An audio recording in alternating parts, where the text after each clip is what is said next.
좀 화제를 좀 바꿔가지고 어제 국민의힘 윤리위원회가 친한계 김종혁 전 최고위원에 대해서 탈당 권유 처분을 내렸거든요. 저기 안 하고요? 예, 그 뭐였냐면은 원래는 네. 앞서 제명 당무감사위원회에서는 아니에요, 당원권 정지 2년을 권고했어요. 네. 근데 이제 국민의힘의 그런 그 징계 구조가 예. 가장 낮은 게 경고, 당원권 정지 최대 3년까지. 근데 거기에 해당하는 거를 당무감사위에 보낸 건데 윤리위원회는 그보다 한탄 높은 탈당 권유를 한 겁니다. 탈당 권유를 했기 때문에 정해진 기간 내에 탈당하지 않으면 그 다음 후차적인 가장 큰 징계인 제명에 처해지게 돼 있거든요. 네. 근데 사실 그 전에 제가 한 가지 여기 계신 분들은 다들 아시겠죠? 설마 모르시진 않겠죠? 네. 제가 제 주변에는 상당히 이직들이 많아요. 이직들이 많아. 한동훈 엄청 싫어하는 이직들도 있고, 제가 그 친구들한테 정말 진지하게 물어본 적이 있어요. 김종혁은 왜 징계받는 거야? 아, 그분들한테 네, 아는 답을 해준 사람이 단 한 명도 없어요. 왜냐하면 바른 말을 했기 때문에 징계를 그러니까 받아요. 이게 문제가 뭐냐면 국민의힘에서는 바른 말을 하면 징계받아요. 정말 네. 놀라운 게 김종혁이 왜 징계를 받는지도 사람들 잘 모르고 김종혁이 지금 이 정도 수준의 이렇게 김종혁이 친한계란 이유로 징계를 받는데 이 여기에 대한 사실관계 인식이 전혀 없는 상태에서 친한계라는 말에 사람들이 설득이 되고 있는 거예요. 저 사람이 징계를 받는 그 내용도 거예요. 잘 모르면서 그렇죠. 야, 그건 도대체 몰랐네. 이놈의 정당은 어떻게 된 정당이고 어떻게 된 지지자냐는 거야. 그러니까 윤리위의 판단, 그 당무감사의 판단 근거라는 거는 언론 인터뷰에 정말로 김종혁 전 최고가 많이 나왔는데 당을 지지하거나 투준하는 역할이 아니라 당 대표 등 지도부를 비난하는 역할을 했다는 거고 그게 결국은 당내 분란을 주도했다. 그래서 너는 당의 지지율을 추락시킨 장본인이다. 이런 평가가 있는 거고 어제 윤리위 결정문에서 굉장히 눈에 띄었던 부분을 이렇게 설명을 합니다. 심지어 이제 지방선거 언급까지 한 건데 이를 방치할 경우 제가 중략을 합니다. 6.3 지방선거를 앞두고 선출직 공직후보를 배출하는데도 매우 위험한 일로 작용할 것이다. 근데 이제 어제 취재해 보면 김종혁 최고는 그 한동훈 제명을 위한 예고편에 불과하다라는 얘기를 이제 국민의힘 관계자들이 해주고 29일 날 이제 단식을 마친 장동혁 대표가 첫 출근하는 날이에요. 네. 그날 이제 목요일 날 최고위가 있는데 와서 첫 번째 할 미션이 한동훈 제명이다라는 겁니다. 그래서 그 예고편으로 김종혁을 띄운 거다라고 하고. 국민의힘 제가 아니 그래도 단식하고 그 보수의 리더로서 나왔으면 뭐 통합을 얘기를 하고 그래야지 아니면 차라리 민주당에 대해서 저격을 하거나 해야지 무슨 한동훈 제명이냐라고 물어보니까 그게 제일 급하다. 아, 가장 시급한 거예요. 과제다. 예. 그런 얘기를 하면서 하여튼 그 2월 안에 이런 문제들을 정리를 해야 3월부터는 지방선거 모드로 뛸 수 있기 때문에 그 채비를 위한 사전 정지 작업에 해당한다라는 네. 얘기가 나오는 거고요. 될까요? 아니 뭐 제명은 한다는 거예요. 그리고 이제 법률 투쟁을 하겠죠. 뭐 가처분 일단 김종혁 최고는 가처분 신청을 하겠다고 언급을 했고. 했어요. 네. 그리고 이제 한동훈 전 대표 같은 경우에도 가처분 신청도 하고 또 법률 대응도 한다라는 말은 있는데 실제로 친한계가 적극적으로 그런 얘기는 하고 있지는 않아요. 주변에서 그런 얘기를 하는 거지. 그래서 실제 할지는 모르겠고 어제 제가 우연히 이제 장예찬 네. 여의도 연구원 부원장을 그 MBC 대기실에서 만났는데 한동훈 대표에 대해서는 당연히 한다.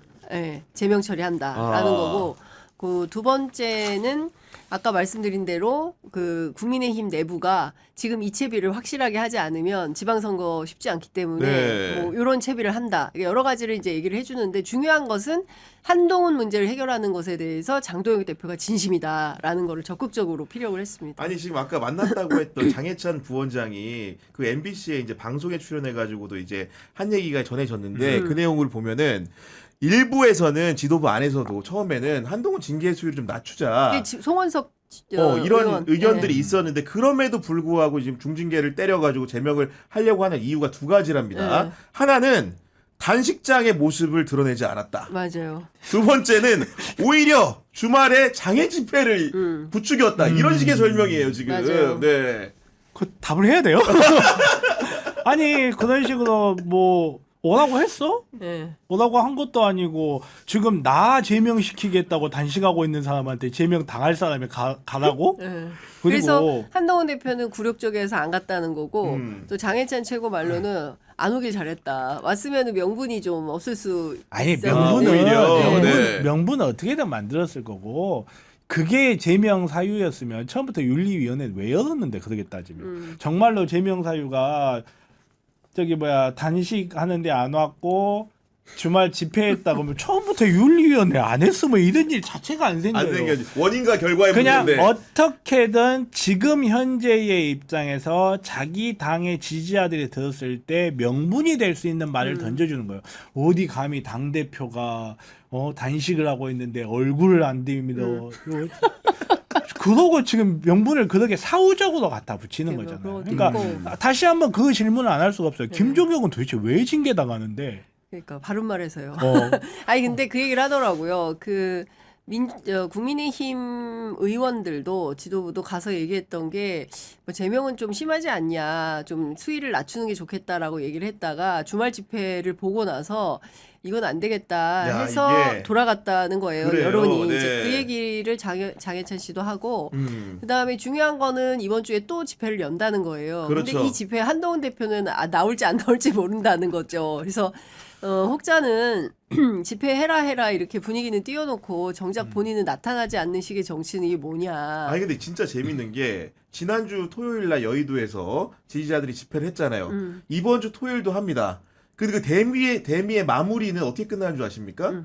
그 다음 주 그 일요일에 한동훈 토크 콘서트가 잠실 실내체육관에서 열리거든요. 이게 무슨 전개인지 약간 이해가 안 가요. 그러니까 근데 네. 저는 이런 거예요. 한동훈 대표가 전술을 짜고 있다고 생각해요. 그러니까 끊임없이 얘기했던 것은 2월 비대위설이었던 거잖아요. 친한계 쪽에서 흘렸던 것은. 근데 그거는 이제 물 건너 갔고 박근혜 전 대통령 손잡고 부활한 거 아니에요? 근데 그런 상황에서 결국에는 쫓겨나서 무소속으로 출마를 해야 되는데 지금 기자들 사이에서는 한동훈 뭐 대구 출마설, 부산 출마설, 맞아요. 수도권 출마설 이렇게 나오는데 수도권보다는 뭐 대구 또는 부산이다. 근데 대구 민심 듣고 온 기자들 얘기로는 어렵다. 오히려 유승민만큼의 저 배신자 배신자 프레임이다. 프레임에 걸려 있기 때문에 대구에서 출마는 쉽지 않다라는 거고 결국에는 저는 그게 본인이 무소속으로 희생 뭐 당한 혹은 또 공격받는 그런 정치인으로서 서사를 쌓는 거다. 그렇죠. 출마의 명분을 축적하기 위한 과정이다. 저는 그렇게 봅니다. 야, 근데 이제 물론 이제 저는 토크 콘서트 자체는 정치인 할 수 있다고는 보는데 지금 본인에 대한 정당 안에서의 흐름이 사실은 공격적이고 뭔가 수세에 몰려 있는 상황인데 토크 콘서트를 집회하다가 뭔가 이제 이어가는 흐름 자체가 통상적인 정치 문법으로 약간 잘 안 떠오르는 수인데. 그러니까 이분이 네. 정치라는 걸 시작한 이래로 통상적인 정치 문법을 쓴 적이 없어요. 착각하시면 안 돼요. 이분께서는 자기 나름대로는 자기가 무슨 신묘한 꾀를 발휘한다라고 하는데 그 마이클 타이슨이 한 유명한 말이 있잖아요. 누구나 다 그럴듯한 계획은 갖고 있다고. 정말로 정치를 전혀 이해를 못 하시는 분이라고 저는 단언해요. 이분은. 근데 제가 보기에는 이번 지방선거 또는 재보선 과정에서 어디든 무소속으로 출마를 했을 때 승산 있는 데가 어디냐. 별로 없어 보이는 차라리 거예요. 아예 이럴 때는 아예 제가 한동훈이면 네. 아예 저는 광주 나가겠습니다. 아예 광주로 나간다. 떨어져도 도전적으로. 할 말은 있어. 국민의힘보다 많이 득표한다. 이런 식으로 나가서. 네. 네. 떨어져도 할 말은 있어. 네. 근데 그렇게 대구 같은 사는 데 거네. 가서 떨어져 버리잖아요. 그럼 끝이에요, 진짜. 네. 대구 나가서 민주당보다 안 나오는 수가 있어요. 맞아요. 진짜로 그러면 끝이야. 진짜 끝입니다. 네, 그렇게 그럼 되면. 끝이야. 아니 근데 한동훈 대표가 할 수 있는 것은 박빙 지역으로 가야 되겠죠. 아, 삼자 그렇죠. 구도에서 네. 박빙 지역에서 국민의힘을 떨어뜨리고 민주당을 당선시키거나 혹은 본인이 당선될 수 있는 삼자 구도가 박빙 지역을 야, 오늘 선택해야 컨설팅 될 좋은데요. 텐데 보니까 들어보니까. 아니 제가 봤을 때 저거는 한동훈 죽으라는 겁니다. 쉽지 않다. 네, 제가 보기에는 만만한 지역은 없어요. 그래서 아니, 일각에서는 개항을 나가라. 아, 개항을. 인천 계양을 아예 나가버려라. 인천 개항을 자기 수도권 이미지니까 인물로 그렇잖아요. 들이밀어라, 그냥, 예. 예. 어렵겠죠. 쉽진 않은데 제가 거긴 봤을 절대 때는 안 본인 간다는 소문이 머리카락 있어요. 수만큼 득표할 거라고 봅니다. 이제 뭐 그런 얘기들이 들리더군요. 아니 그런데 저는 이제 윤리위 결정문 내용 중에서 이런 내용은 사실은 제가 약간 받아들이기 어려웠는데 어떻게 되어 있냐면 김종혁에 대한 얘기입니다.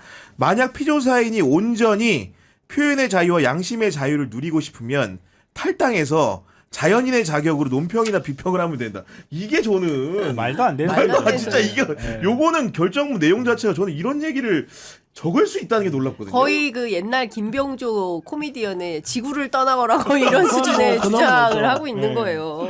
아니 그러니까요. 당내에서 어느 의견도 허용되지 않는다는 거는 이거는 무슨 정당의 형태입니까? 그렇죠. 이거 솔직히. 말도 그러니까 안 참 돼. 이게 보면 네. 정당이라고 하기 어려운 게 민주당만 하더라도 합당 문제 가지고 시끄러우니까 제일 먼저 최고위원 셋이 기자회견하죠. 그다음에 초선 의원 28명이 그렇습니다. 네. 이게 정당이거든요. 그렇죠. 그 자유로운 의사가 표현의 자유가 그 존중받고 음. 인정받는 곳에 민주정당은 이게 정상이에요. 근데 국민의힘은 단 한 번도 이견이 없었고 이견을 내는 순간 쫓겨나는 정당이었어요. 대표부터 쫓아냈잖아요. 뭐 이준석 등등 해서.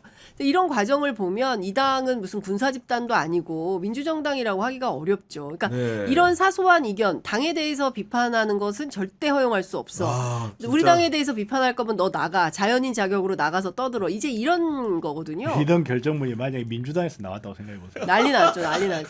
이거 가만히 난리 있겠습니까, 납니다. 난리 진짜로. 나, 진짜. 윤리 심판원이 네. 심판받죠. 네. 그러니까요. 네. 그렇기 때문에 어쨌든 간에 그 여하의 판단 기준이 있었겠지만은 정말로 어떤 국민에게 내놔도 납득이 안 되는 건 맞다. 그러니까 예. 굉장히 이제 그 추해졌어요. 국민의힘이 과거에는 옛날에 이제 한나라당, 새누리당 시절만 하더라도 뭐 여의도연구원이 삼성보다 더 정확하다 뭐 이런 얘기까지 듣고 평가를 굉장히 높이 받았거든요. 그리고 보수가 경제와 안보는 잘한다. 이제 이런 평가를 받았었는데 이게 다 허구였다. 경제도 안보도 민주당이 잘한다라는 쪽으로 귀착이 되고 지금 뭐 이재명 대통령이 보여주고 있는 네. 것이기도 하잖아요. 근데 그런 측면에서 보면 국민의힘 큰일 났어요. 내부 반성하고 자성하고 성찰해서 어떻게 하면 국민들에게 사랑받고 존중받는 그런 정당이 될 것인가를 골몰해야 되는데 너 나가 그쵸? 뭐 너 제명, 너 마음에 안 드니까 제명 이런 식으로 다 자르고 어디에서 누구에게 인정받고 존중받는 그런 정당이 되겠다는 건지 전 납득이 안 돼요. 사실 그럴 능력이 있는 정당이면 윤석열 데려다가 대통령 만들어 놓고 그 밑에서 호가 오이하는 그러게. 그런 정당이 될 네. 수가 없어요. 지금 이 순간도 뭐 반성은 일도 네. 없으니까요.